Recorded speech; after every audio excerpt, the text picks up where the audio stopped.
Welcome back to TYRO TV. I'm Ron Tijerina. And I'm Cathy Tijerina. And today we're talking about character. What does that mean? What does it mean to have good character? Good character. We hear so many times, we hear from people, well, you don't understand, my mom was an addict and a prostitute, and my dad was involved in gang life, and my dad ran drugs or whatever.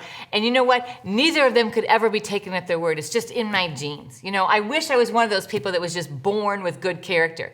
Guess what? That is a lie. And so the first thing that we got to do is we have to make sure that you understand we're going to disrupt this lie, this myth, this urban myth that there's such a thing as being born with good character. So there's no such thing. So if you begin a new habit today and you decide, you know what, I'm going to become a man of good character. I want to become a man of honor. I don't want to cause pain and suffering for my family anymore. Right. And then you begin to practice new principles in your life that will get you to where you want to go. But you have to what? Practice over and over and over again, because you got to change the old you. You got to write a new code, right? Dispose of the old code, write a new code. What's the antidote? You're going to become the antidote. You're going to become the man worth following. You're going to become the character, the father that your children will look at. Why is it important? Because your children need the example of what good character looks like, and you're the only one in the position to really do it. So the first thing that you're going to have to do sounds like, well, that sounds really obvious, like that's not a tip, but it is.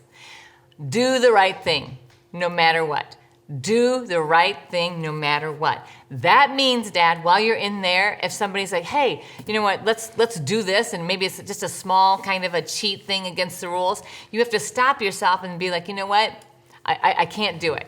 I have to do the right thing. And if you're not sure, go back and ask yourself, would the most ethical person I know, would they do this? And if they wouldn't do it, do not do it. Second thing, no excuses. No more excuses, okay? Look, you're gonna make mistakes. This is a process, right? We already said it. We're on the continuous improvement plan.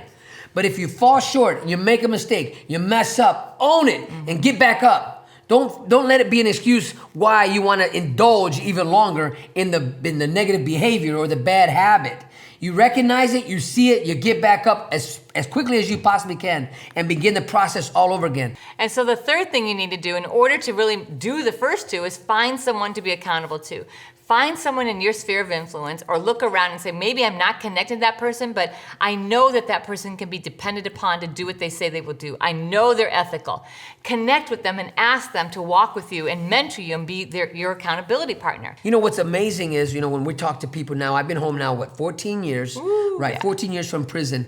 And this has been a journey, establishing a word, a name of honor, right? And still having haters out there. No, I still got my haters, but the ones that are walking with us. In fact, recently I had to ask for some references, and to have people say, I would be honored to use me, to stand with you for a reference. That is an amazing, yes, and does it feel good? It feels great. It feels fantastic to have people alongside of us and say, I am willing to stand with you. Yes, absolutely. I'm telling you, good character is worth the effort and the time, and it's going to probably cause some blood, sweat, and tears, because it's a struggle to do the right thing. In this world, it's a struggle. That's why everybody flocks to authentic leaders that are of good character.